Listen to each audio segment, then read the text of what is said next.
Assalamualaikum warahmatullahi wabarakatuh. Tribuners, bertemu lagi bersama saya Yoso Muniawan, pemimpin redaksi Tribun Jambi dalam podcast Mojok.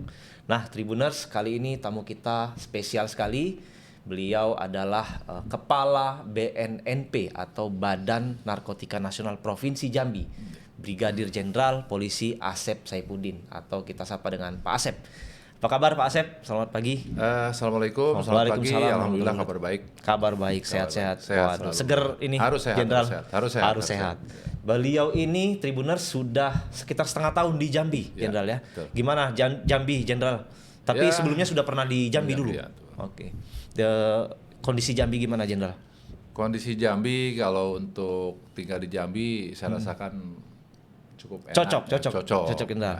Nah, hiruk pikuk tidak seperti di Pulau Jawa, kemana-mana terasa dekat, tidak ada kemacetan, kita mudah untuk bersilaturahmi lah kemana-mana. Oke. Tapi Jenderal dari Jawa Barat agak dingin ke sini agak hangat, Jenderal. Gimana, Jenderal? Sudah terbiasa karena kita dinasnya juga tidak di Jawa Barat, pernah di Maluku, pernah di Pontianak, Kalimantan Barat, Pontianak mungkin cukup panas. Cukup panas juga itu, Katulistiwa. Oke. Baik, Tribuners, kita mau ngobrol-ngobrol dengan Pak Asep seputar pencegahan kemudian penindakan narkoba sesuai dengan tupoksi dari BNNP Jambi. Baik, tapi sebelumnya Jenderal, baru-baru ini ada kasus. Ya, dan itu cukup viral. Penangkapan pengungkapan sabu 2 kg di bandara. Jadi ketahuan sama X-ray kopernya, kemudian sempat kabur, tapi gerak cepat dari personel kita yang kemudian bisa menangkap. Bisa cerita sedikit, Jenderal, kemarin? Pada tanggal 19 Juli ya. 19 Juli ya. Hari Minggu, tepat pada pukul 7.30. Jadi anggota kami itu dihubungi dari pihak bandara bahwa menemukan barang yang dicurigai. Setelah anggota kami datang ke bandara, ternyata memang betul hasil daripada pemeriksaan bahwa betul itu dinyatakan jenis narkotika jenis sabu dengan berat total itu 2 kilo berapa gram. Lebih dikit ya? Ya, lebih dikit karena memang langsung kita hitung dan saya juga langsung datang. Dibungkus plastik bening, kemudian berada di dalam sebuah koper. Koper tidak bagasi tapi kabin. Dia mau diangkut ke kabin, tidak masuk koper. Ini juga kalau menurut saya memang luar biasa ini. Berani betul. Gitu. Tapi memang dari keterangan itu pada saat dilakukan pemeriksaan tersangka ini kabur, melarikan diri. Nah, si petugas ini juga mengejar, kemudian hilang orangnya. Petugas Absek. Kemudian kita coba lihat di CCTV pergerakan mereka dari mulai dia masuk hingga dia melarikan diri. Terlihat memang orang ini juga artinya tidak paham dengan bandara. Karena pada saat dia keluar itu, kalau lihat di CCTV beberapa kali dia kebingungan. Kemudian ada kaca yang dia dorong, ternyata bukan untuk exit, sempat keluar. Dari itu kita coba analisa, kita cek keberadaan mereka, kemudian kendaraannya yang digunakan, kita coba. Dia kabur pakai taksi atau Grab? Langsung pesan Grab dia. Pesan Grab. Nah, namun kendaraan itu bisa terdeteksi, dan kita cek ternyata posisinya terakhir mereka ada di sebuah hotel. Ya, hotel di Kebun Handil daerah. Green Hotel ya kalau tidak salah. Green Hotel. Nah, kemudian setelah kita lakukan penggeledahan ternyata ada satu orang itu, Jenderal? Satu orang. Jadi setelah itu coba kita lakukan pendalaman, kemudian dia mengakui bahwa dia aslinya orang Aceh memang, yang bersangkutan ini. Berawal berangkat dari Aceh itu ada 3 orang. Dengan satu orang itu masing-masing membawa kisaran 2 kilogram. Tadi total 6 kilo, masing-masing 2 dengan kilo. Tujuan ke NTB. Jauh ya. Jadi mereka mungkin karena sindikat ada yang melalui udara, ada yang melalui darat dan sebagainya. Nah, yang satu ini mungkin ditugaskan melalui Jambi. Ini 3 orang dari Aceh barengan berangkat jalan darat. Menurut pengakuannya. Berpisah di mana, Jenderal? Berpisahnya dia tidak tahu. Kemudian Setelah kita dapat informasi, kami koordinasi dengan Polda. Udah kabar, dan memang hasil dari keterangan si tersangka ini, inisial M, bahwa menyatakan barang itu akan diterbangkan ke NTB. Via Jogja, karena dia tujuan dari sini ke Jogja dulu. Betul. Tapi temannya yang dua tadi juga ke NTB? Ke NTB, tapi karena beda jalur. Ya, karena memang kita koordinasi cepat dengan Polda, kemudian Polda Jambi juga koordinasi dengan NTB cepat. Akhirnya yang 2 orang juga ketangkapnya di sana. Ketangkap di NTB. Sudah sampai di sana. Sudah sampai. Itu berkat dari penangkapan di sini. Betul. Pengembangan di sini. Yang 2 ini jalur apa, Komandan? Temannya laut kah atau darat? Udara juga. Tapi bukan dari Bandara Jambi. Iya. Nah, mungkin dia terbangnya dari Jakarta. Kami hanya mendapat informasi bahwa 2 temannya itu sudah tertangkap di NTB. Berarti di sini nggak lolos, di tempat lain bisa lolos sampai yang jelas mungkin 2 orang ini tidak terbang di Jambi. Iya, betul. Di tempat lain. Ya, itulah situasi saat ini memang kalau kita lihat semenjak saya di sini. Dari bulan ke bulan kami ini kan setiap ada penanganan kasus narkotika. Baik itu yang dilakukan oleh BNN maupun Polda maupun Polres, itu melalui asesmen. Dan mungkin saya ini hampir setiap hari membuat rekomendasi untuk asesmen. Ada aja laporan. Ada dari Polres maupun di Polda. Artinya kan memang Jambi ini sudah dikatakan peredarannya cukup masif. Ya kan, artinya ditemukan beberapa pengedar maupun pengguna. Gitu. Jadi dari data yang kami dapat selama kurang lebih 2026, 6 bulan ini 6 bulan, Polda Kalbar itu sudah Jambi, Komandan. Polda Jambi itu sudah mengungkap kasus narkotika. TSK-nya ada sekitar 900 sekian orang. 900 orang. Berapa pengguna, berapa pengedar itu? Betul. Kemudian BNN sendiri kemarin sebelum data yang kami tangkap sekarang ini berarti ada sekitar 20 tambah 35, ada 55 orang yang kita juga tangkap. Ada 5 pengguna dan selebihnya adalah pengedar. Nah, ini sedang kita dalami. 900 tadi. Betul, kalau untuk Polda. Polda 900. BNN kita 55. 55. 5 pengguna, 50-an, sekitar 50-an itu adalah kurir ya. Kurir.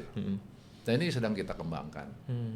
Dan saya juga selalu koordinasi dengan Polda karena Kapolda ini kan mantan direktur narkoba Mabes Polri. Kami juga sering berdiskusi sama beliau, termasuk juga dengan Dir Narkoba tentang seperti apa situasi perkembangan peredaran narkotika di Provinsi Jambi ini. Dan saya yakin kan memang kalau kita melihat dari data-data yang ada yang kami terima, bahwa peredaran itu cukup masif. Gitu. Nah, kebetulan kemarin pada saat saya sekolah, saya juga membuat karya tulis yang tadi saya sampaikan bahwa memang narkotika ini sekarang sudah isunya isu kesehatan. Masuk ke isu kesehatan. Tuh. Kemudian apabila memang isu kesehatan, berarti kan harus ada solusi. Solusinya adalah penyembuhan dari para pecandu yang sudah ada. Dan saya yakin di Jambi ini, kalau kita lihat seperti di lapas, lapas itu hampir 70%, 60% lah. Semua lapas itu kasusnya overload. Nah, selain overload juga kasus yang paling terbanyak itu narkoba. Artinya kan masih banyak penggunanya. Ya kan? Pengguna, pengedar atau pengguna. Pengedar pun pasti jadi pengguna rata-rata kalau agen-agen kecil. Nah, ini kan situasi ini sebetulnya harus ada solusi seperti apa biar dia pulih. Dan tidak kembali lagi. Kalau sudah pulih, saya yakin peredaran narkotika tidak akan semasif sekarang ya. Walaupun ada barangnya tapi kalau seorang demand-nya, sudah pulih, permintaannya nggak ada. Pulih. Dan sekarang ini memang narkotika ini, kalau dulu mungkin narkotika hanya jenisnya berbentuk tumbuhan, sekarang kan NPS tuh new psychoactive substance, artinya ada narkotika jenis baru ini yang bahaya. Yang artinya kalau di seluruh dunia, kemarin informasi dari Kepala BNN itu ada sekitar 1.300 jenis narkotika baru yang masuk. 1.300 yang baru? Yang masuk ke Indonesia itu mungkin sekitar sudah ada 100-an. Oke. Nah, 10% yang sudah masuk. Ya, mereka itu namanya mungkin bandar-bandar atau kartel-kartel narkotika itu, narkoba ini kan selalu berevolusi ya. Iya. Berinovasi dalam tanda petik. Yang dulunya jenis tumbuhan sekarang sudah dibuat dari bahan-bahan kimia, termasuk yang memang sekarang menjadi penekanan utama Pak Kepala itu. Jenis cair yang dicampur dengan etomidate. Oke. Mungkin korelasinya sekarang itu ke isu kesehatan karena sudah mulai masuk bahan-bahan kimia tadi. Betul. Kalau dulu tumbuh-tumbuhan lah gitu kan. Betul. Ya sama aja narkotika, tapi kan dampaknya. Tidak sedikit masyarakat yang terpapar. Akhirnya mungkin ini yang belum kita gali juga, yang saya juga ingin segera dapatkan data berapa jumlah yang pernah dia pengguna narkotika berakibat fatal, bahkan sampai meninggal dunia. Gitu. Itu yang sebetulnya harus concern kita bisa menyembuhkan dulu warga atau masyarakat Provinsi Jambi yang terpapar oleh narkotika itu. Oke. Menarik Komandan. Kita bahas nanti soal isu kesehatannya, artinya penyembuhan si pengguna. Tapi mungkin tadi ke kasus tadi atau mungkin kasus-kasus lainnya kan ada juga pandangan sebagian orang ini pecandunya, kemudian kurirnya, kebanyakan yang ditangkap, Komandan. Nah, bagaimana dengan si pucuknya nih, si bandarnya ini? Gimana, Komandan, kalau dari BNNP, termasuk kasus yang kemarin penelusuran untuk ke bandarnya?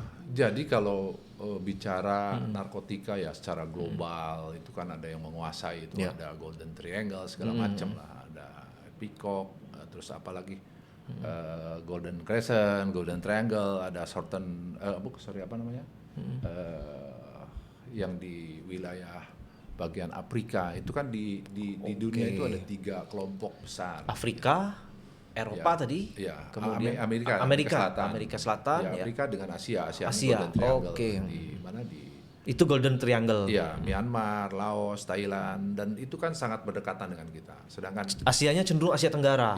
Indonesia ini kan negara kepulauan yang bisa masuk jalurnya melalui udara, laut, darat, lengkap ya. Laut kita kan kurang lebih ada 9 garis pantai kita tuh kurang lebih kalau nggak salah 99.000 kilometer persegi garis pantainya. Pulaunya ada 17.000 pulau. 17.000-an.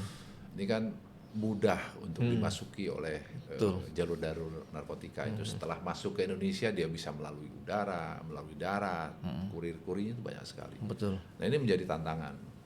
Jadi bos besarnya juga mungkin ada kartel yang apa artinya yang mengkondisikan bagaimana jalur narkotika itu ada di kita.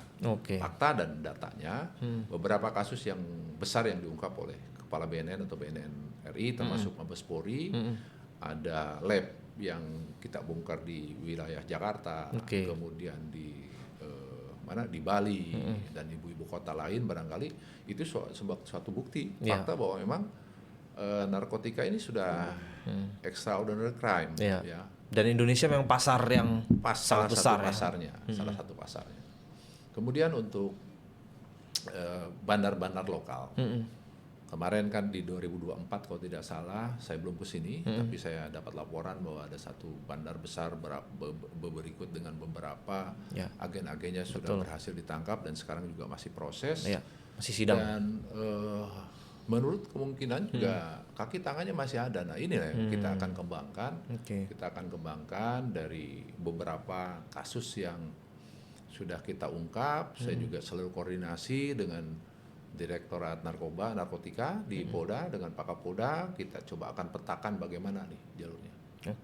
Jambi ini berada, kalau menurut saya, berada di wilayah yang strategis di Sumatera ini, berada di pertengahan. Di tengah-tengah jalur lautnya ada, daratnya di atas ada ada Riau, Riau, di bawahnya ada Aceh, Palembang, Medan, atasnya lagi ada Aceh, Ini jalur sangat strategis, dan bisa juga untuk artinya pengedaran di sini. Iya, iya. Di sini.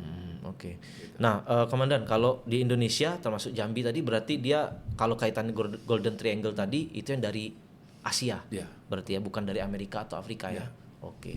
Tapi bisa aja, kita kan ada jalur alki melalui jalur laut, bisa saja mereka masuk. Dan itu juga ada beberapa fakta data yang kita temukan bahwa mereka juga ada kontribusinya ke. Oke, ada Samudra Hindia, Samudra Pasifik ya. Betul. Oke. Nah tadi berarti bicara soal menjangkau bandarnya ini, berarti kita masih proses dan kita berkoordinasi dengan BNN berarti Komandan, BNN-RI. BNN-RI ya? Ya pasti. Jadi kita ini kerjasamanya tidak hanya dengan artinya dengan Polda, BNN udah jelas, dengan imigrasi juga selalu kita koordinasi. Kalau yang kemarin Komandan kan ini dari Aceh nih, kemudian turun ke bawah. Mungkin ada bayangan kira-kira ini barang dari mana Komandan? Ya dari Aceh itu. Dari Aceh. Dari Aceh Timur. Bukan dari Aceh. negara tetangga. Dari Aceh. Dari Aceh ya. Kemungkinan juga karena informasinya bahwa ganja di kita itu salah satu ganja yang cukup bagus. Oke. Bisa saja mungkin barter di wilayah Sumatera bagian utaranya. Gitu kan. Bisa saja mereka barter barang antara jenis narkotika barulah sabu gitu kan dengan ganja. Oke. Nah, Komandan, tadi Komandan bilang Jambi sangat strategis. Ya kan ada jalur lautnya, ada jalur daratnya. Kalau dari setengah tahun ini Komandan melihat dari mana Komandan banyak masuk? Tentu dari Pekanbaru Komandan ya berarti. Ya, kemarin yang terakhir itu yang jelas dari mana, dari Aceh. Dari Aceh kemudian turun ke Medan dan ke Pekanbaru ya, ke Medan Pekanbaru ya. Oke. Bukan ke Medan, ke Sumatera Utara. Jalur-jalur lain juga masih kita coba lakukan pendalaman. Bisa saja terjadi karena di sini kan punya garis pantai. Ya. Kan tidak mungkin barang-barang selundupan itu masuknya ke pelabuhan-pelabuhan asli ya, pelabuhan resmi. Pasti pelabuhan tikus. Pelabuhan rakyat-rakyat kecil juga kita sedang monitor seperti apa. Kalau di Jambi berarti di pantai timur, artinya Tanjung Jabung Barat, Tanjung Jabung Timur. Betul. Itu yang perlu kita waspadai. Kalau udara ketahuan kemarin sudah ada yang memang jalur darat ini juga perlu kita antisipasi karena perbatasan itu kan. Ya, perbatasan ya. Oke. Komandan, ini Komandan, tadi bicara bahwa Jambi ternyata juga pasar. Artinya memang Jambi ini bukan hanya jalur persinggahan untuk kemudian disebar ke bawah ke Sumatera, kemudian ke Pulau Jawa, tapi juga sudah jadi pasar juga Jambi ini. Gimana Komandan? Di Jambi sendiri pasarnya seperti apa? Faktanya yang tadi saya sampaikan, berarti kan dari bulan Januari dengan Polda mengungkap kasus ada sekian tersangka, 900 tadi ya. Kemudian beberapa narkotika yang berhasil diungkap oleh Polda kemarin, yang terakhir dimusnahkan itu etomidate aja sudah sampai 1900 jenis baru. Berarti kan narkotika jenis sabu dan sebagainya masih banyak. Masih banyak, masih banyak agen-agennya. Saya yakinkan itu. Kalau penggunanya, Komandan, di Jambi sendiri atau mungkin bisa secara umum di Indonesia, tapi di Jambi lah mungkin kita bicara. Ini pelajarkah, kemudian atau kelas pekerjakah atau siapa nih Komandan yang paling banyak?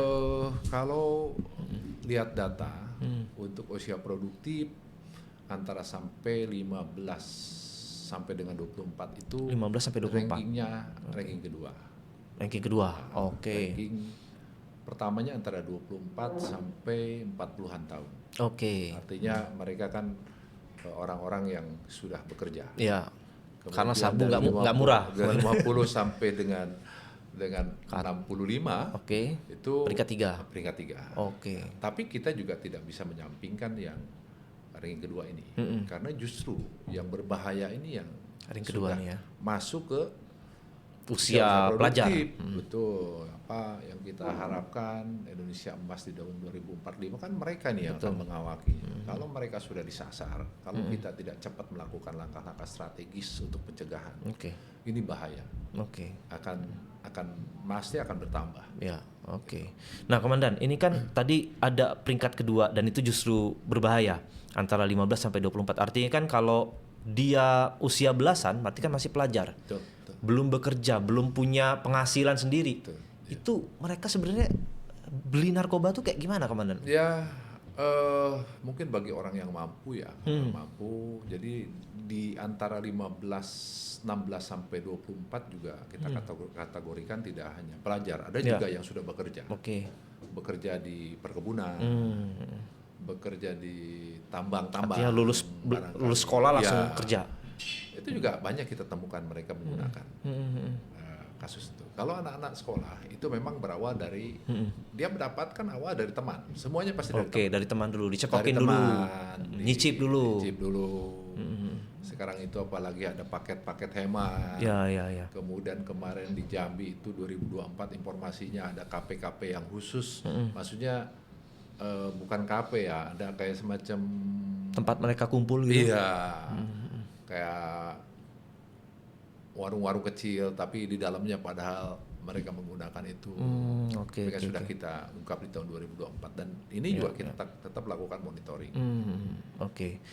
Komandan, Jambi selain jadi tempat persinggahan juga jadi pasar gitu ya. Faktornya selain kondisi geografis, apalagi faktornya, Komandan? Kalau tadi kondisi geografis oke lah, dia tengah-tengah banget gitu kan. Betul. Ada faktor apa lagi, Komandan? Ya, sekarang ini narkotika itu kan menyasar kemana-mana. Di daerah perkebunan, kemudian di tambang, tidak hanya di Provinsi Jambi, di Kalimantan Barat saya juga menemukan fenomena itu. Artinya para bandar ini memang licik ya, pinter gitu. Dia mempengaruhi orang-orang yang memang melihat kalau dia bekerja bisa 24 jam. Jadi lelah, capek. Makanya mereka berikan seperti itu. Dan kita juga akan terus monitor seperti apa namanya, ada apa namanya, bukan game online apa namanya? Bukan judi ya? Bukan. Yang sewakan PS itu. Sampai malam hari. Main PlayStation. Ya, kita juga monitor karena kan di situ banyak anak-anak. Bahaya kalau misalkan memang pengedar ini sudah masuk ke sana, bahaya. Artinya anak-anak itu bisa sampai berhari-hari tinggal di situ tanpa lelah, mungkin karena didorong dengan itu, dengan narkoba.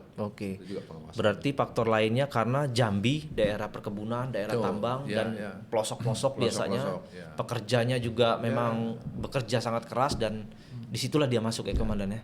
Dan satu fenomena lagi barangkali kalau dulu di tahun 2018 lah, saya masih mendapat laporan kalau ada pesta di satu daerah itu ribut tuh. Sering berantemnya tuh. Mungkin karena apa ya, minuman keras segala macam. Sekarang ini hampir tidak pernah dengar saya ribut antar kampung kalau ada acara pesta. Kenapa itu, Komandan? Ya mungkin salah satunya itu penyebabnya sudah narkotika narkotika masuk. Berarti ya. Di TikTok banyak. Di TikTok banyak orang di kampung, desa-desa. Kayak kemarin juga kami coba diskusi dengan Pak Gubernur, kemudian beberapa kepala daerah. Artinya kita sama-sama yakinkan bahwa masyarakat kita itu bebas dari narkotika. Artinya pesta segala macam kan ya boleh-boleh saja gitu di daerah. Sekarang ini kan di pelosok sudah robah musiknya. Kalau dulu mungkin zaman-zaman dulu remik gitu. Iya, musiknya musik orang kawinan lah. Kadang-kadang kan musik-musik adat ya. Musik-musik adat. Sekarang sudah lain. Nah, itu sebetulnya perlu pengawasan. Perlu artinya kehadiran negara dalam hal ini pemerintah daerah, mulai dari bupati, camat, lurah, atau mungkin aparatur lainnya dari mulai Kapolres, Kapolsek, dan Ramil, termasuk juga mungkin dari TNI-nya, ya, Dandim, itu kan, dan Ramil, Babinsa, Babin Kaptimas, dan petugas kami juga nanti akan ikut mendampingi kalau memang sama-sama kita awasi. Artinya kalau ada pesta-pesta rakyat itu terus nggak berantem bukan berarti 100% tenang. Ya, karena kemungkinan kita lihat faktanya, di video TikTok itu kan seperti itu. Iya. 2018 kan sering kita dengar betul. kalau ada pesta ribut berantem karena pengaruh minuman keras, alkohol, betul. Sama-sama tidak bagus. Ya. Nah, sekarang diam itu bukan berarti, betul. tapi tetap harus awas kita. Awas, faktanya memang ada. Gitu. Oke. Ini yang harus menjadi perhatian. Kalau mungkin dianggap ini itu hal mungkin yang biasa atau seperti apa, sebetulnya tidak baik. Oke. Sama satu lagi fenomena juga, Komandan, ada kayak base camp gitu. Ya itu yang tadi sampaikan, kayak semacam apa namanya, bukan kafe ya, base camp yang dibuat. Kayak rumah kosong mungkin dibuat. 2024 tuh kalau saya baca dari laporan-laporan itu berhasil kita ungkap, ya banyak juga mungkin oknum-oknum saat itu yang terlibat dalam kasus itu. Karena ada mungkin tahu tapi dibiarkan. Ada bedeng apa namanya di sini? Iya, bedeng ya. Atau apa namanya di sini? Kontrakan gitu, kosan. Kayak semacam ada saung-saung kecil. Betul. Gitu. Pos-pos yang nggak digunakan. Dan itu gitu. memang di pelosok-pelosok. Nah ini kemarin juga kami artinya komunikasi, ngobrol dengan Pak Kapolda, memang harus menjadi perhatian. Pak Kapolda saya menyampaikan bahwa bahkan nanti kalau misalkan memang ada ditemukan di satu daerah ada seperti itu, kemudian Babinkamtibas pasti dia tidak tahu, dia pasti akan lakukan penindakan. Yang tanggung jawab Babinkamtibas sudah ada warning. Itu saya kira cukup bagus apa yang disampaikan oleh Pak Kapolda saat kemarin pemusnahan di depan Forkopimda, termasuk juga ada Pak Danrem, termasuk ada juga Pak Wagub, tokoh agama, tokoh masyarakat. Jadi memang kita perang narkoba ini nggak bisa diserahkan kepada hanya aparat penegak hukum, Polri, kemudian BNN, pemerintah daerah, ya TNI, pemerintah daerah juga harus, kemudian tokoh masyarakat harus, gitu kan. Jangan takutan, wah nanti kami diancam, kan masa negara harus takut dengan bandar-bandar seperti itu. Kita perangi semua. Nah kita masuk ke Jambi, Komandan. Jambi ini kalau pemetaan BNNP seperti apa, Komandan? Di daerah-daerah mana yang paling rawan gitu? Jadi sudah kita petakan di Jambi itu kalau tidak salah ada 269 desa dan kelurahan. Ada yang rawan ini, Komandan? Iya, kategorinya ada bahaya, aman, waspada, siaga. Dari 269 berapa yang? Ada yang 5 ini dikategorikan bahaya, ini hasil survei. Survei yang dilakukan oleh BNN, RI. 5 desa artinya? 5 desa. Bahaya itu? Bahaya, wasbahaya. Ini ada di daerah mana, Komandan? Daerah Bungo, ada Sungai Penuh, Batanghari, dan Tebo. Bungo, Sungai Penuh, Batanghari, Tebo. Kemudian ada 32 desa waspada, banyak di masing-masing kabupaten ada. Kalau saya lihat, kemudian dikategorikan aman ada 87. Berarti kategori aman masih cukup banyak. Ya, sisanya siaga. Artinya kalau kategori 87 aman itu barangkali pemerintah daerah, Polda, kemudian BNN juga sudah bukan menyiapkan, sudah menjadikan desa itu adalah desa bersih narkotika, bersih narkoba, bersinar lah, desa bersinar. Ada komitmen, ada MOU, kemudian ada percontohan desa percontohan. Tapi juga kita tidak akan lepas, artinya monitor tetap. Tapi ada beberapa daerah yang memang perlu diantisipasi. Kami pun sudah kami informasikan, tidak hanya kami saja, ke Polda, pemerintah daerah, termasuk kemarin waktu saya ke Merangin juga saya sampaikan, di Merangin ini ada salah satu, saya bilang Pak Bupati ini, dia masuk waspada, masuk ke waspada. Dan Pak Bupati sendiri yang ya itu kan kita hasil survei di beberapa kabupaten kecamatan. Jadi tadi rawan, waspada, siaga, aman. Yang keempat. Di kota nggak ada malah, Komandan? Untuk yang rawan? Di kota nggak ada waspada ya. Waspada dia ya. Waspada. Mungkin ini juga nanti kita akan update lagi. Data ini data 2025. 2025. Karena kan di kota itu yang sering jadi bahan perbincangan lah, jadi viral itu kan salah satu tempat di sini kan. Itu juga kami jadi bahan diskusi kemarin menurut Pak Dir Narkoba, dengan kami juga tetap melakukan pemantauan. Nah, memang permasalahan di mana-mana seperti di Kalimantan Barat, Saya pernah berdinas di sana, di Maluku pun. Memang saat itu saya juga selaku Karo-op. Jadi tidak bisa, artinya BNN dan Polri saja yang berperan. Di situ pemerintah daerah juga mau tidak mau. Ya, selain juga sumber daya manusianya yang harus kita siapkan, kemudian metodenya barangkali seperti apa, anggarannya pun harus didukung gitu, untuk menuntaskan narkotika. Komandan, tadi kan yang rawan Batanghari, Tebo, Bungo, Sungai Penuh. Tapi saya dengar dan saya baca-baca di Batanghari sudah ada BNK, Badan Narkotika Kabupaten. Kemudian kita ada di Tanjabtim. Satu lagi di kota. Nah, tapi ternyata rawan tadi ada Bungo, Sungai Penuh, sama Tebo. Tapi di sana belum ada BNK, Komandan. Itu gimana, Komandan? Tapi moratorium sekarang, Komandan ya? Iya, sudah. Jadi kemarin itu di Bungo malah bupatinya deklarasi ada kurang lebih 200 relawan. Nah, ini juga salah satu inovasi barangkali dari pemerintah daerah dan Kapolresnya untuk membantu pemerintah dalam hal pencegahan ya. Narkotika. Relawannya dari apa? Unsur apa itu? Semua unsur ada kalau saya lihat kemarin deklarasi. Dari masyarakat, dari tokoh masyarakat, tokoh agama, termasuk pemuda-pemudanya, barangkali juga ada LSM yang ikut di situ. Dan memang itu harus dijadikan percontohan oleh kabupaten lain yang barangkali tidak ada BNK-nya. Seperti di Bungo ini. Ya, bisa diambil alih langsung oleh mungkin Pak Wagub atau dalam hal pencegahan. Kami juga asistensi ke sana.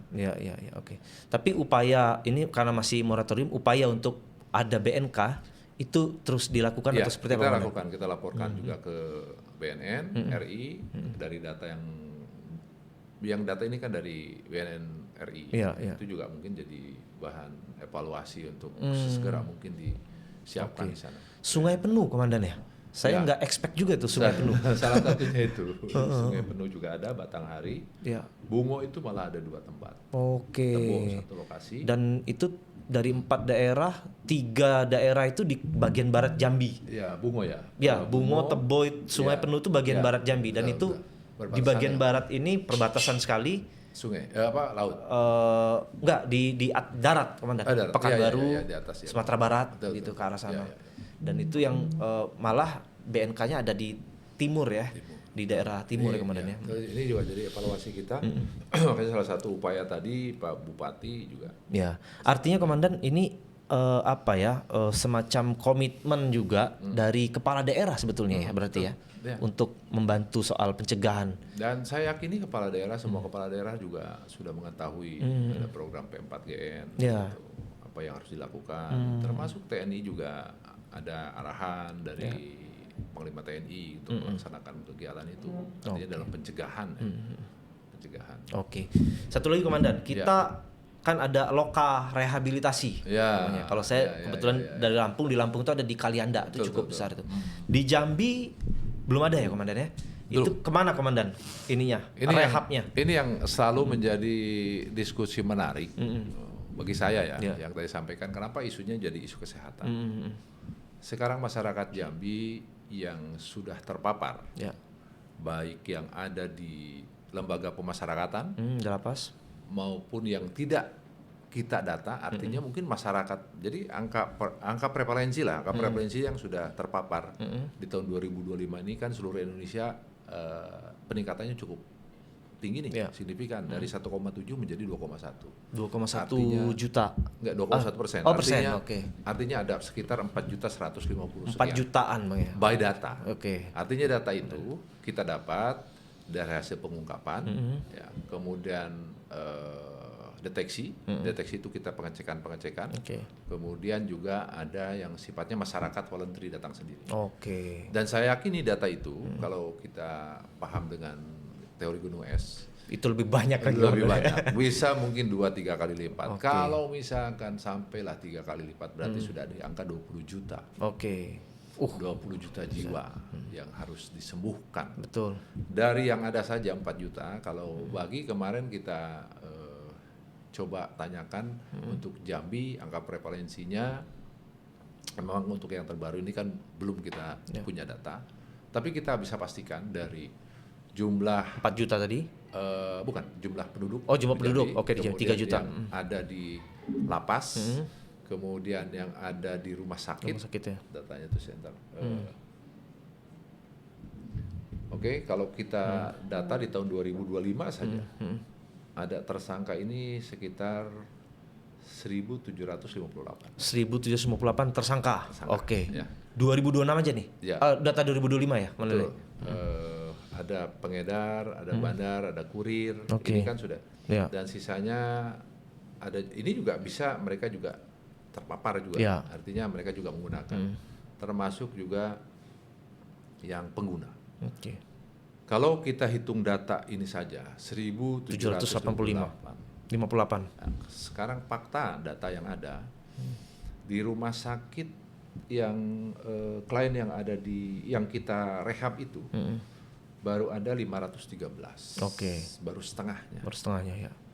Ada yang di klien Polda Jambi, Polresta Jambi, ada yang dari laporan dari Solorangun, Kerinci. Ya. Kemudian lokasi-lokasi rehab itu di kita kan ada rumah sakit. Rumah sakit Kolonel Syukur. Ya, jumlahnya kliennya sudah sampai 816. Kemudian ada di Yayasan Sahabat Jambi. Kalau untuk di tahun 2025 itu datanya itu ada 84 orang. Kemudian untuk yang di Merangin 2025 datanya ada di ada sekitar 40. Itu RSUD Kolonel Syukur tadi? Ya, kalau ini kan yang di rumah sakit. Kemudian ya? kalau untuk yayasan-yayasan, artinya yayasan mitra kita mitra, ya. Itu di mana di Jambi itu ada 2025 ada 84, kemudian di Merangin ada 46. Oke, Tribuners nanti bisa lihat di slide. Betul. Nanti kita lihat di slide. Ya. Artinya kan kalau kita lihat data tersangka 1.000 sekian tersangka, kemudian baru yang disembuhkan hanya datanya seperti ini. Artinya kan masih banyak masyarakat yang belum sembuh.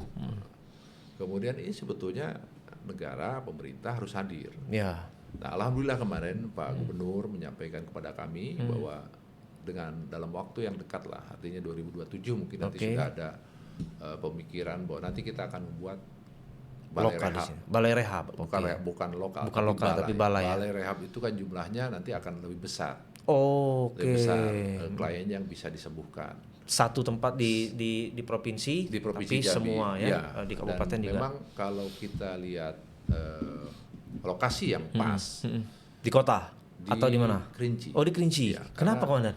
Jauh banget tuh. Kalau dalam proses penyembuhan menurut para ahli bidangnya memang harus di tempat-tempat yang suhunya antara 16 sampai 24. Tempat yang dingin? Ya. 16 sampai 24. Biar apa Komandan? Saya nggak paham nih. Mungkin secara teknis di kedokteran yang bisa. Ya, mungkin ada apa ya untuk kan proses rehabilitasi itu kan dari mulai pertama assessment, artinya kita akan melihat sejauh mana dia kecanduannya. Kemudian ada detox. Nah, istilahnya pendetokan, detoksifikasi, artinya bagaimana si dokter itu nanti akan mengeluarkan si zat racunnya itu. Ada mungkin dengan cara pengobatan lagi, kalau yang parah, atau mungkin ada terapi lain sampai terakhir itu pada tahap stabilisasi. Artinya dia bisa stabil, bisa kembali lagi ke masyarakat. Dan itu butuh suhu yang tadi ya, Komandan ya. Butuh suhu antara 16 sampai 24. Itu di Kerinci. Di Kerinci adanya. Nah, kami sudah sampaikan ke Pak Gubernur sepakat. Mudah-mudahan saja. Kalau ini ada, kita juga bisa membantu saudara-saudara kita, ada yang di Padang, bisa. Kemudian Bengkulu. Jadi tempat persinggahan daerah lain juga. Dan mungkin juga tenaga kerja juga bisa bertambah tuh. Layanan-layanan kesehatan atau mungkin petugas-petugas kesehatan yang nantinya akan berdinas di balai rehab di mana di Kerinci. Sekalian kalau Pak Kapolda sekalian jadi tempat wisata tuh kayak di bagus memang, betul. Sekalian jauh sekalian kan rehabnya kan. Memang harus seperti itu. Artinya kalau dijauhkan dari komunitas keseharian dia, mungkin proses waktunya bisa 6 bulan, 1 tahun. Betul-betul bersih ya kan. Saya ingat di Lampung tuh di Kalianda memang agak dingin sih memang. Betul. Dekat Gunung Rajabasa kan ada gunung. Kalau kita mau lihat prototipe yang memang sudah bagus, itu ya di Lido, itu yang dibuat BNN. Lido yang di yang punya BNN. BNN ya, punya BNN ya. Itu sudah memang hasil dari studi banding segala macam. Kemudian itulah yang jadikan standarnya untuk pembuatan balai rehab. Oke. Nah, Komandan, di Jambi kendala dalam kita pencegahan kemudian juga penindakan. Selain tadi soal infrastruktur, kita mungkin belum ada BNNK, belum ada lokak. Apa kendala yang dirasakan oleh Komandan setengah tahun ini dalam proses pencegahan dan penindakan? Pencegahan untuk saat ini, kita melakukan pencegahan itu ya memang kalau bicara sumber daya manusia kita sendiri kan terlalu inilah. Ya. Kami coba lagi berupaya nih sekarang dengan pemerintah daerah, termasuk dinas-dinas yang berkepentingan, dinas sosial, kemudian dinas pendidikan, dinas kesehatan. Dan ini memang harus benar-benar terus menyuarakan. Artinya pelibatan stakeholder lain ya. Harus dilaksanakan pencegahan dan bahkan kita ini ada program selain bersinar. Ada namanya ikan. Ikan itu salah satu kurikulum yang nantinya akan diberikan terkait pengetahuan narkotika. Diberikan kepada anak SD maupun SMA. Tahun ini sudah. Oh, mulai tahun ini. Ya, tahun ini. Itu salah satu upaya-upaya pencegahan di usia-usia produktif. Nah, kemudian untuk sosialisasi yang memang terkendala ini, yang tadi saya sampaikan, sekarang ini kan fenomenanya bukan hanya kalau dulu kan narkotika identik dengan tempat hiburan. Iya, iya. Sekarang narkotika nggak lagi. Sudah ke desa dan pelosok-pelosok. Ini terkadang kita kendala itu ketika saat kita ingin memberikan sosialisasi terutama ke para pekerja. Baik itu karbon, karyawan-karyawan. Ini yang memang masih kita buat formulanya. Ngumpulinnya karena mereka kerja segala macam ya. Kadang juga kalau kita edukasi ke orang yang sudah tahu dia bahaya, bukan percuma ya, tapi ya lebih baik kita langsung mungkin di situ ada lokasi yang disinyalir, langsung sosialisasi. Ini yang memang kita lagi cari formulanya seperti apa. Komandan sambil ngopi, saya lupa nawarin Komandan ngopi ini. Ini kopi Komandan. Mudah-mudahan suka. Siap. Tanpa gula Komandan ya? Tanpa gula. Oke, luar biasa. Bang Abang silakan ngopi juga. Wah, udah agak dingin kan? Gak apa-apa kopi itu. Yang penting jangan pakai gula. Jangan pakai gula ya. Dingin, hangat gak apa-apa Komandan ya. Pakai es pun gak apa-apa kan. Kopi es. Es kopi. Es kopi. Nah, Komandan, tadi menarik kita masuk ke bahwa narkoba ini kalau penindakan nggak ada habisnya. Kan ada terus. Yang justru penting itu adalah pencegahannya kan sebetulnya. Penyembuhannya dan pencegahannya di hulu dan di hilirnya. Ya, kalau sudah sembuh, orang tidak mungkin lagi akan balik lagi. Bukan artinya pengedar pun ngapain saya jualan di Jambi, orang pada sembuh semua. Tapi kan belum proses dan memang harus ada sarana. Artinya sarana itu tidak hanya sarana infrastruktur, juga sumber daya manusianya yang memang harus disiapkan. Nah, dalam konteks pencegahan tadi, Komandan, itu seperti apa Komandan? Kita punya program apa aja? Tadi sudah disebut ikan. Ini saya mau tahu lebih detail. Salah satu kurikulum yang anti narkotika di tingkat SD, SMA, pengenalan. Semua di negeri dan swasta Komandan? Iya, pengenalan termasuk juga ke pesantren-pesantren. Kemudian sekarang ini salah satu pencegahan kami kami juga sudah komunikasi dengan Ketua MUI. Kemudian FKUB dengan bahaya narkotika yang baru jenis cairan yang sekarang cukup masif, ya kita juga menyarankan mungkin dari MUI juga mengambil peran dan alhamdulillah sekarang ini MUI beberapa kali Jumat membuat fatwa jadi di khotbah Jumat. Ya, di setiap Jumat dan mungkin juga kalau perlu menurut kemarin ketika Kepala BNN audien dengan dengan Kompolnas itu menyarankan kalau perlu memang MUI itu membuat fatwa narkoba itu haram gitu ya. Melarang kalau jelas narkoba. Ini yang jenis-jenis baru ini. Seperti device-nya ya, bukan vape-nya tapi cartridge-nya itu yang membahayakan. Tapi kan memang tanpa device-nya si vape itu cartridge itu nggak bisa digunakan. Harus buat fatwa yang biar masyarakat juga paham bahayanya seperti apa. Nah Komandan, tadi masuk ke kurikulum kah? Itu masuk ke kurikulum ya? Yang ke ikan tadi. Ikan dulu kepanjangannya apa Komandan? Ada kepanjangan atau? Ya. Sorry sampai. Nah, nggak apa-apa Komandan. Sambil ngopi Komandan. Ikan kan? Apa ya ikan? Sorry. Nggak apa-apa ngomong Bang, apa? Integrasi ya, bukan? Integrasi kurikulum anti narkotika. Ikan itulah masuk ke sekolah-sekolah tadi komandannya, termasuk pesantren-pesantren. Betul. Karena kan nggak cuma sekolah ini kan yang negeri atau swasta kan, ada juga pesantren-pesantren. Itu pengajarnya gimana komandan? Apa dari kita atau si gurunya? Bukunya sudah, tapi kita nanti laksanakan pelatihan dulu, kemudian buku berbentuk bukunya sudah ada. Ada buku sakunya lah, modulnya gitu. Nanti si guru inilah kita latih. Baru gurunya kemudian ngajarin anaknya. Guru apa komandan? Guru PPKN atau guru agama yang kita jadi? Atau terserah sekolah mutusnya siapa? Sekolah, ya, betul. PPKN lah mungkin ya. Jadi diajarinya di BNN, diundang ke BNP, BNNP. BNN nanti kita berikan sosialisasi seperti apa, kemudian nanti tinggal langsung. Ya. Kalau kayak seperti itu kan tadi masuk ke modul atau masuk ke kurikulum, ada nggak semacam kayak event dalam tanda petik secara berkala gitu, misalnya Go to School kah atau apa komandan? Go to School ada, jadi setiap hari Senin kita koordinasi dengan dinas kesehatan provinsi, pendidikan provinsi maupun kabupaten. Memang tidak semua sekolah, tapi ada beberapa sekolah yang kita berikan. Diambil lah, random. Jadi setiap hari Senin kita jadi pembina upacaranya. Jadi pembina upacara. Kemudian pada saat kemarin ada siswa-siswa baru juga. Kami masa pengenalan itu. Ya, masa pengenalan. Salah satunya kemarin saya ngisi di SMA 5 ya, SMA 5 ya. SMA 5. Ya. Kita ngasih sosialisasi. Jadi melalui edukasi, kemudian melalui dari sisi agama tadi masuk ke khotbah gitu komandannya. Oke. Menarik. Sudah banyak sebetulnya upaya-upaya pencegahan.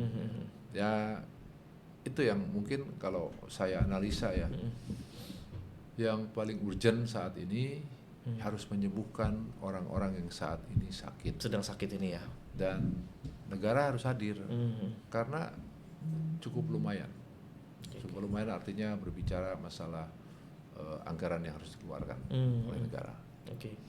Satu orang itu anggarannya cukup lumayan kalau kita hitung berapa komandan satu orang untuk penyembuhan dari awal sampai asesmen sampai tadi. Kalau untuk anggarannya saya tidak terlalu cuman cukup lumayan lah, mungkin 1 tahun anggaran itu bisa sampai 25 sampai 30 juta. 1 tahun anggaran dia ya. Satu orang itu. Satu orang ya. Dia kan kalau masuk di balai rehab ya, kalau misalkan memang dari proses hukum kemudian keputusan pengadilan bahwa dia harus direhab, kita harus disembuhkan. Dari mulai tadi tahapan ada 3 tahapan sampai dia harus bisa kembali ke masyarakat dalam keadaan pulih. Proses penyembuhan berapa lama komandan? Tergantung dari hasil asesmen. Beda-beda. Jadi kalau misalkan memang hasil lab itu mungkin perlu 3 bulan, 6 bulan, bahkan sampai 1 tahun. Ada bisa 1 tahun, 2 tahun komandan? 2 tahun. Setelah itu dilakukan tetap pasca rehab itu ada. Karena sekarang itu sudah ada kita telerehab. Telerehab itu masyarakat atau si pengguna tadinya atau yang konsultasi setelah ya konsultasi melalui anggota kami setiap hari ada 24 jam. Artinya kayak mirip-mirip wajib lapor lah gitu. Enggak konsultasi seperti apa kita nanya-nanya gitu ya. Zoom. Jadi kita tahu gimana kondisinya. Sekarang gimana? Dan memang diharapkan setiap bulan itu bisa datang. Artinya kita bisa melakukan pengecekan melalui tes urin, apakah dia masih menggunakan atau tidak. Tahapannya itu ada. Dan memang ada dokter ahlinya di kami. Siapkan. Sekarang di rumah sakit maupun di mitra-mitra apakah overload atau masih aman komandan? Untuk si pasien yang kemarin kami ke Merangin ada sekitar berapa ya kemarin tuh RSUD ya? Bukan di mitra yayasan. Mitra. ada sekitar 26. Kalau kita lihat rumahnya memang juga kan rumah. Oke. Kemudian dormitorinya itu ada 3 dormitori. Ya, Apa itu komandan dormitori? Dormitori itu kayak ruangan tempat tinggal lokal-lokalnya lah ya, kamar-kamarnya. Kamar-kamarnya. Masih bisa. Masih bisa 26. Tapi memang menurut dari yang punya yayasan ini juga menyampaikan bukan sedikit kewalahan, tapi ya memang karena sumber daya manusia, SDM-nya, SDM yang membantu untuk 26 proses. banyak loh, mana kayaknya kalau banyak, untuk yayasan ya. Iya, bukan rumah sakit. Jadi ada 3 kamar saya lihat itu, kamarnya ya lumayan lah. Oh, satu kamar bisa beberapa orang. Oke. Nah, yang untuk di kota ini saya belum lihat. Tapi saya cukup apresiasi ke yayasan di Merangin itu. Ya. Kalau lihat pola pengasuhan, pola pengajarannya dia seperti apa, bagus. Oke. Kemudian bagaimana membiasakan hidup normal dari mulai dia bangun sampai dia tidur itu saya lihat sendiri, bagus, cukup bagus. Oke. Kemudian ada berapa mitra kita? Yang yayasan maksud saya? Yayasan kalau yang terdata yang ada kerjasama dengan kita itu ada di Merangin ada yayasan Kurnia Insani Merangin ya, kemudian ada Yayasan Sahabat. Ada 2 Jambi, di Merangin. Itu di Kota Jambi. Oh, di Kota Jambi. Ya. Kota Jambi dan Merangin. Ya, di Kota Jambi ada Yayasan Sahabat. Oke, di Merangin tadi yang satu Ya, tadi. betul. Oke. 2 yayasan itu kan? 2 yayasan itu ditambah 1 rumah sakit. 1 rumah sakit. Betul. Rumah sakit tentu di masing-masing kabupaten. Ya, rumah sakitnya hanya di Rumah Sakit Kolonel Sukri Jambi. Yang di Jambi? Ya. Kemudian yang sama di Merangin. Di Merangin. Di Jambi itu ada rumah sakit dengan yayasan. Oke. Sama Merangin. Berarti total 4 ya komandannya? 2 di kota? 3. Oh 3? Ya, 2 di kota itu rumah sakit dan yayasan. Oke. Di Merangin? Di Merangin 1 Insani Merangin. Oke. Artinya memang ini kan sedikit komandan. Iya, harus segera. Iya. Artinya kalau misalkan memang di masing-masing kita sih berharap memang di Jambi ini harus ada. Ya. Jadi semuanya bisa ditangani oleh Balai Rehab. Ya, kalau misalkan di sana mungkin sudah tidak betul overload, memungkinkan ya. bisa kerjasama dengan yayasan-yayasan. Oke. Pak Komandan tadi biar lebih detail, di kota 1 rumah sakit 1 yayasan. Iya, di kota itu apa 2 rumah sakit? Rumah Sakit Kolonel Syukur Jambi, Oke. ya kan. Kemudian ada Yayasan Sahabat. Oke, di Merangin? Di Merangin ada Yayasan Kurnia Insani. 3 berarti. 3. Untuk provinsi Jambi? Iya. Buset. Sedikit itu. Dan kalau saya lihat datanya memang dia kalau dari tahun 2021 ya sampai 2025 itu di rumah sakit itu ada sekitar 816 klien. Kemudian di Yayasan Sahabat Jambi itu ada sekitar 326 klien. Oke, yayasan yang di kota? Kota. Kalau yang di Merangin sudah hampir 179 klien. Oke. Ini yang rawat inap rata-rata semuanya. Kalau untuk kita bandingkan dengan daerah lain, Jambi termasuk yang minim kah untuk tempat penyembuhan? Saya belum lihat. Belum lihat. Kalau ada beberapa daerah yang memang sudah punya loka rehab. Loka ya. Kayak di Lampung kan sudah punya. Loka rehab itu lebih kecil. Ya. Dan kita minta di sini tuh kalau bisa balai rehab. Ya, balai itu artinya lebih besar. Lebih besar.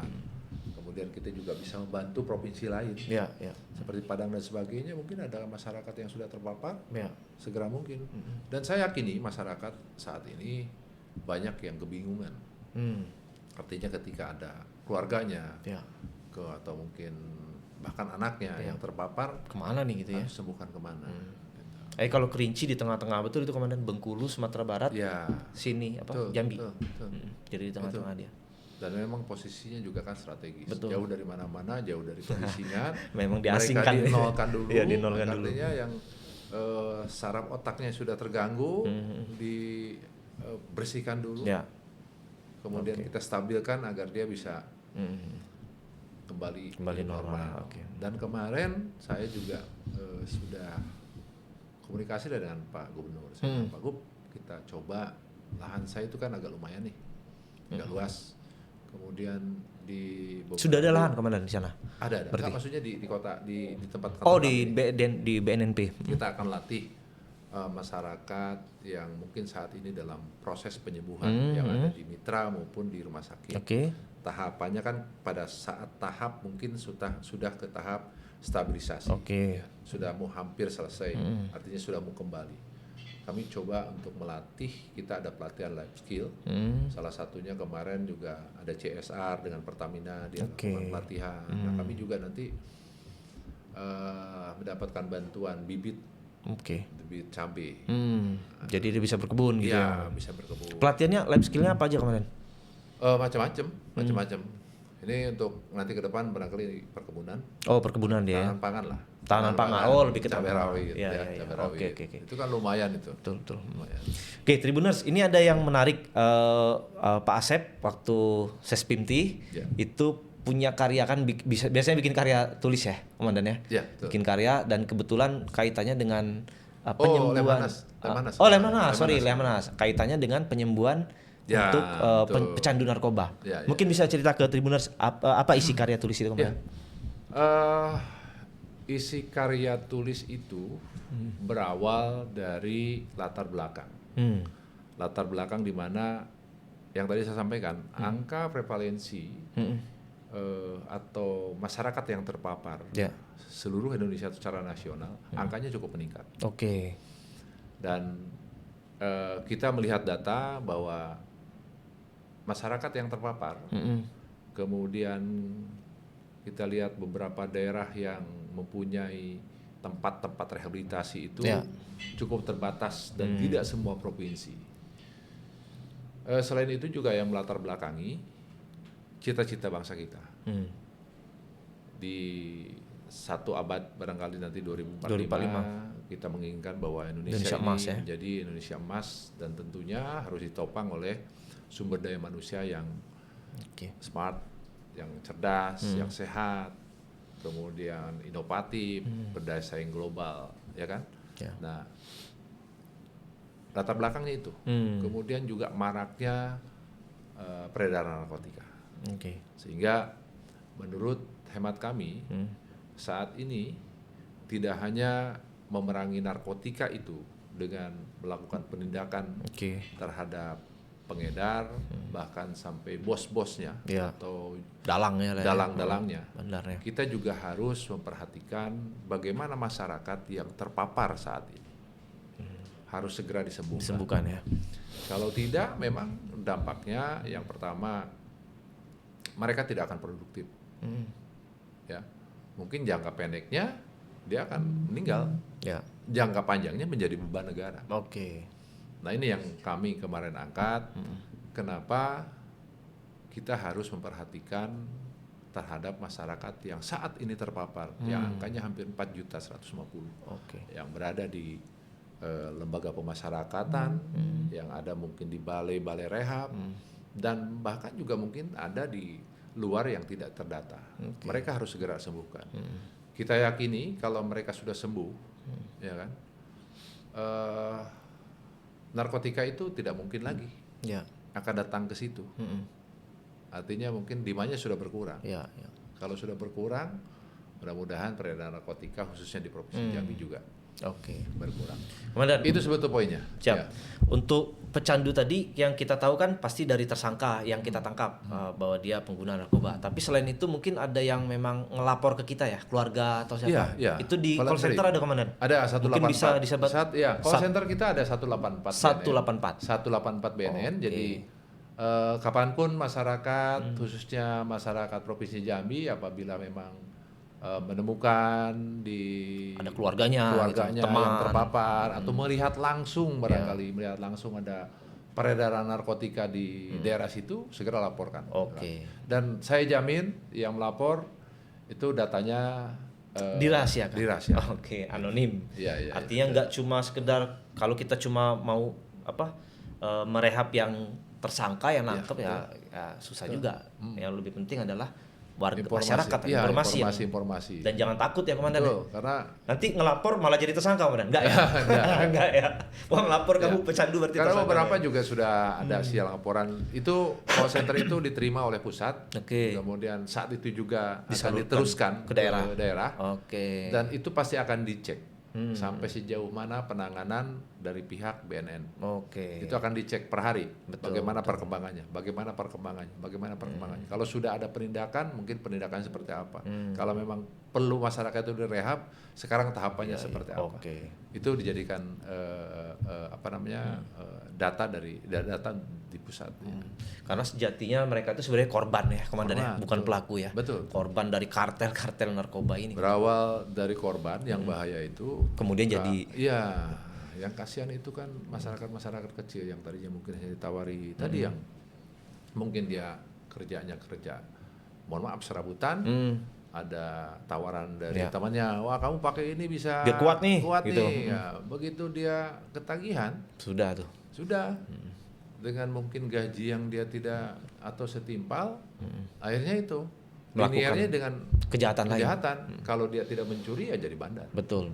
Oke. Itu yang harus kita clearkan ya. Oke. Saya minta juga dari rekan-rekan media harus terus menyuarakan kalau misalkan memang melihat nih kira-kira lapor. Sampaikan aja kita. Jadi jangan takut masyarakat daripada ditangkap duluan, mending lapor duluan gitu kan. Wah, keluarga kita sama-sama perangi narkotika untuk kemanusiaan. Jadi kita punya slogan, ada hashtagnya Pak. Apa itu? War on Drug for Humanity. Oh, jadi kita berperang dengan narkotika untuk kemanusiaan. Gitu. Keren sekali. Itu sekaligus closing statement dari Pak Asep, Brigjen Pol Asep Saifuddin, Kepala BNNP Provinsi Jambi. Terima kasih sudah hadir, sama-sama. Komandan. Kapan-kapan kita bisa sharing-sharing lagi. Bisa ngopi-ngopi bareng lagi. Baik, Tribuners, itu tadi perbincangan kita yang sangat menarik. Ada banyak insight, banyak pengetahuan yang kita dapat dari Pak Asep terkait dengan pencegahan, kemudian penindakan dan penyembuhan narkoba sendiri. Terima kasih Tribuners, kita kembali lagi ke mojok-mojok berikutnya dan kita pamit undur diri. Saya Sumulyawan dan Pak Asep pamit undur diri. Wassalamualaikum warahmatullahi wabarakatuh. Assalamualaikum warahmatullahi wabarakatuh. Download Tribun X sekarang. Menghadirkan lokal menjadi Indonesia.